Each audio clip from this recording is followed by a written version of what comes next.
privilege to introduce our student speaker, Madison Austrich.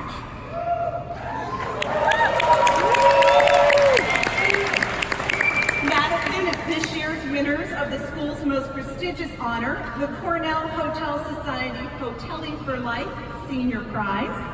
This capstone award is sponsored by the Cornell Hotel Society and the Cornell Hotel Society Foundation, and it recognizes a graduating senior who has demonstrated academic performance, extracurricular service, hospitality leadership, and that essence of commitment to helping their peers excel. This award comes with a $10,000 grant, gift, and the additional honor of addressing you all here today. Ladies and gentlemen, please join me in welcoming Madison Austrich.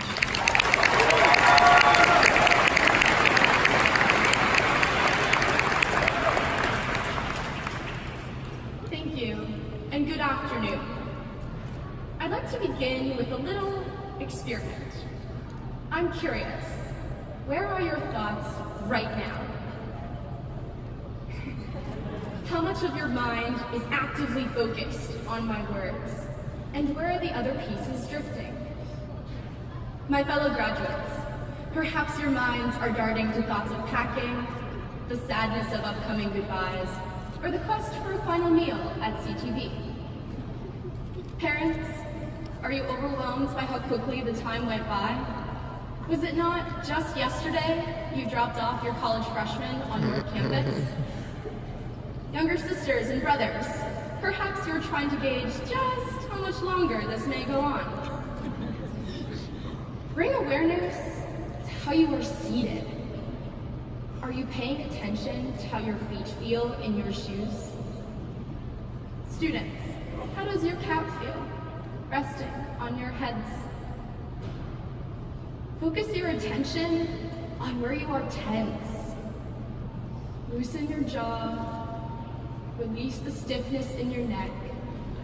Find the space between your muscles and feel yourself relax into your seats. If you followed along, you may have reached a place of mindfulness, a practice dear to my heart which helps me enjoy my time here and that I will carry forward into my life. Don't worry, I'm not going to talk about deep breathing, teach you about chakra alignment, or ask you to meditate. But I will tell you about some of the benefits I've experienced by practicing just a few minutes of mindfulness each day. We are not born with mindfulness. As Steve Jobs said, it's a discipline. You have to practice it. My journey with mindfulness began during my sophomore year at Cornell. Like many college students, I was overwhelmed and incredibly stressed. I was doing that thing students often do when we're so overwhelmed, we can't even put it into words. And we don't really have time to talk about it. So when people ask, "How are you?" we just muster up enough energy to say, "I'm fine, how are you?" I knew balance was important. So I would pry myself away from my work to go out to dinner, sneak in a workout, call an old friend. I was exhausted and burned out. And the more time I spent trying to recover, the more stressed I felt. My family is incredibly supportive, and they always told me, have fun, don't stress, enjoy college. My mom had been trying to teach me about mindfulness my entire life. I see her right now nodding like, is she going to admit that I was right? I was, as some of you may be, quite skeptical. One night we were on the phone and I said, "Mom, I feel stress in every fiber of my being. Even when I try to take a break, I carry the burden of my responsibilities everywhere I go. When I finally try to sleep, my heart rate is so high, I just lie there awake."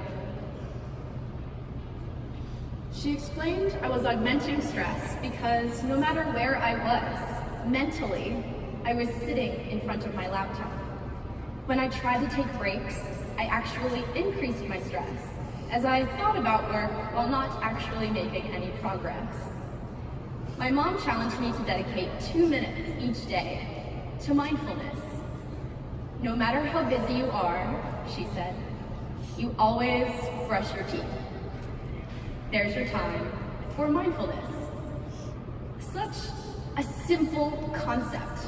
Use the time in something we do every day, brushing our teeth, to find my center, to pull my energy from all the things on my to-do list, and be present in everything to be appreciated about this specific day. I begin by listing 10 things I am grateful for, 7 which are usually the same, and for the last 3, something unique, to each day bring awareness to the small, beautiful things which I otherwise may not think to appreciate. They are often as simple as being grateful for the natural light leaking through the windows when I first woke up, or having time to share breakfast with my sister, my best friend.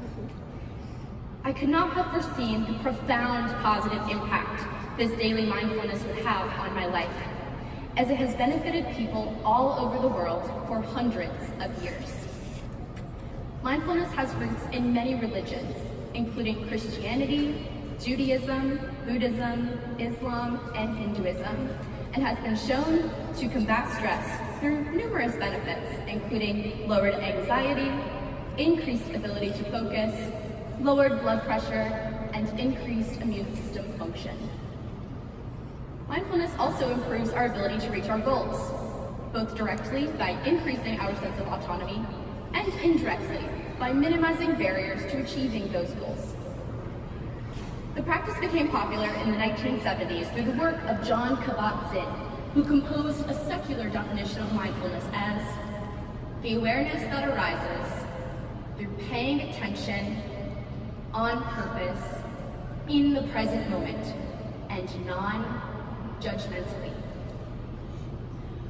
A few weeks into my mindful teeth brushing, I realized I had entered this headspace before, hundreds of times. I recognized this as the mental place I visited every day, as a rower.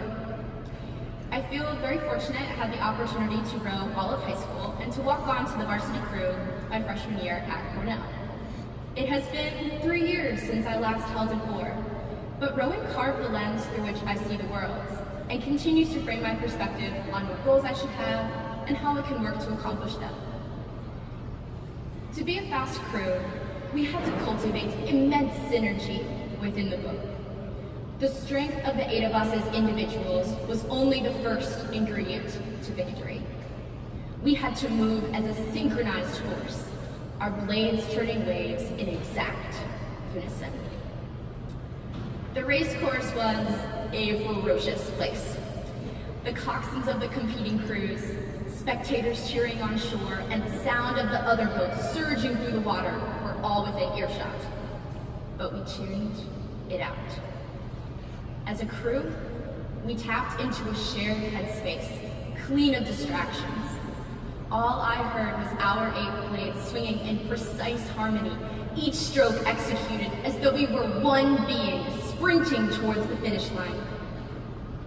From this place of mindfulness, we harnessed each other's adrenaline, quenched the fire in our muscles, and pushed past our thresholds for pain. Keep your focus, bow to stern, my coxswain always said. That's all that matters. Whether or not you realized it, many of you have also practiced mindfulness in Professor Stanley's iconic Introduction to Wines course. Each time you sampled a different wine, you tuned out external stimuli to focus your senses. What does the wine look like? What does it smell and taste like? How does it feel on the palate? In isolating the outside world to focus only on the experience of a wine, you also experienced mindfulness. I now pass the challenge on to you. I challenge you to find a little snippet of time each day. While you cook, drive to work, wash dishes, fold laundry, when you lay down to fall asleep, maybe it's when you brush your teeth. and commit 2 minutes to mindfulness. Before I conclude, I'd like to equip you with a tool for practicing mindfulness. In the beginning, I asked you to bring awareness to how you feel externally, how it feels to be sitting in your chair, how your feet feel in your shoes. My fellow Hotelies, now I'd like you to direct your attention to how you feel inside, about today, about having just made the one-way trek across the field at Schlokow, symbolizing a grand transition between 20-some years of career preparation and starting our journeys as adults. Validate your sadness, but also recognize it comes from having so many incredible experiences during our time at Cornell. All things to be grateful for. I am grateful all of us are gathered here today. Our families, friends, faculty, staff, and community. A group that may never have been in the same place before and likely will never be again. I am thankful it did not rain, although even if it did, it would still have been a perfect day. I am so happy to have roamed Statler Hall with you all. Class of 2019, thank you for exemplifying dedication, demonstrating resilience, bestowing compassion, and delivering random acts of kindness everywhere you go. The friendships we've made will last long after we leave this building, and I am grateful you will be a part of this community for the rest of our lives. Take in this moment so you may always return to it. As you leave Ithaca, as you get ready for your first day of work, as you prepare for your first big presentation, when life challenges you, when you are stressed and need a minute of mindfulness, you can always come back to this precise moment and remember exactly how you felt. Sitting in this room, crossing this stage, moving the tassel on your cap to the left, and graduating from Cornell University's School of Hotel Administration. To my fellow hoteliers, the class of 2019, congratulations and thank you.